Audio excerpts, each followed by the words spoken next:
All right, live Thirsty Tortoise Brewing on a Thursday evening. Happy Thursday, everybody. Hope everybody's doing good. Hopefully everybody had a great week.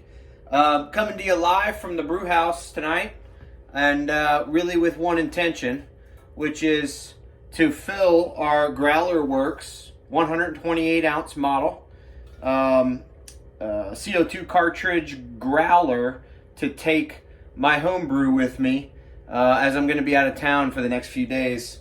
And so everybody, most everybody knows I'm a pale ale IPA guy. I've got a great Nelson Citra IPA that was recently brewed. And the goal of today is to put it in here, don't let it get oxidized, and make sure it's with me this weekend. So I thought I'd take a second real quick just to kind of show that guy off. It does have a locking mechanism right here, so it's easy to transport without the tap opening it up while you're driving.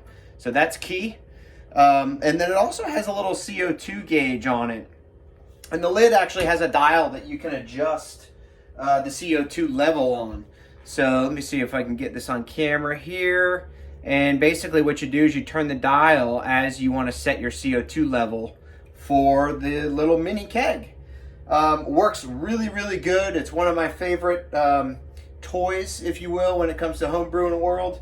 And if you're into home brewing and you're into kegging your beer, you know how important it is to be able to take your beer to go and to do it where it can be in a manner where it can be dispensed for really weeks on end, because it's backfilling with CO2 instead of with oxygen. So that's a little bit about this thing. It takes a couple things on cartridges. This is a 16 gram Growler Werks cartridge, CO2 cartridge. They do make these. You can get them on Amazon. I think they're about $1.50, maybe $2 a piece. It will last one complete fill. So 128 ounces, 128, a gallon of beer I can dispense with one cartridge. If you're anything like me, you're going to make a mistake and see this great deal for a cheaper one. Turns out the cheaper one is for the 64 ounce model, which is half a gallon. And of course it is half the size. So save yourself the hassle. Don't buy the 8 gram, buy the big boy, the 16 gram, because that's going to be what this model needs. Unless of course you got the smaller model. But these are really simple. They actually comes in this little canister here. This is where I regulate the CO2. And I just simply unscrew this from it. Drop my cartridge in. Cartridge in there. Top is in here.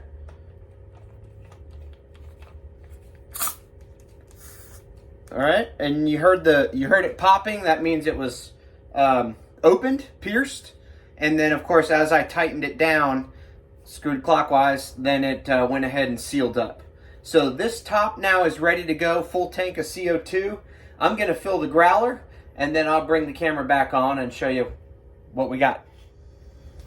All right, here we go. I am just filled up our 1 gallon Growler Werks. I'm going to just put a little bit of CO2 on top of it there.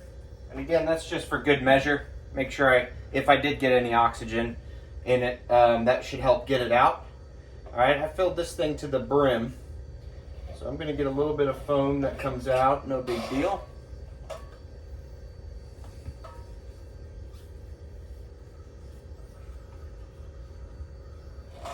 All right, get it sealed up nice and tight.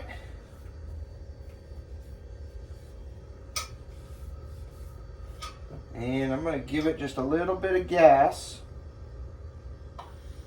And I don't know if you can hear it, but I can hear it. And you can hear the CO2 starting to empty out and fill the growler. And then I can also see bubbles in my little sight glass. So there's this little sight glass right here, which also has an indicator as to how much beer is left in the growler. And I'll give you a quick demonstration. This is actually super simple. Grab your glassware. And you can actually hear the CO2 backfilling the space as I dispense the beer. So this is my Nelson Citra IPA that I talked about just a couple weeks ago. It really came out fantastic. It's got a really nice dry hop on it. You know, it's obviously because it is pretty heavily dry hopped. It's got a little bit of a haze to it, but really just a great looking all around beer. So that's it. That's the Growler Werks 1 gallon model. Like I said, it's my go-to for when I'm going out of town. If I've got a road trip or something and really want to take some homebrew with me. Obviously, I'd like to drink it myself and, of course, share it with my friends and my family. So this is my go-to model to do it. So that's all I got. Thirsty Tortoise Brewing on a Thursday. I hope everybody has a great end of the week and goes into the weekend with a great weekend. We'll see you guys soon.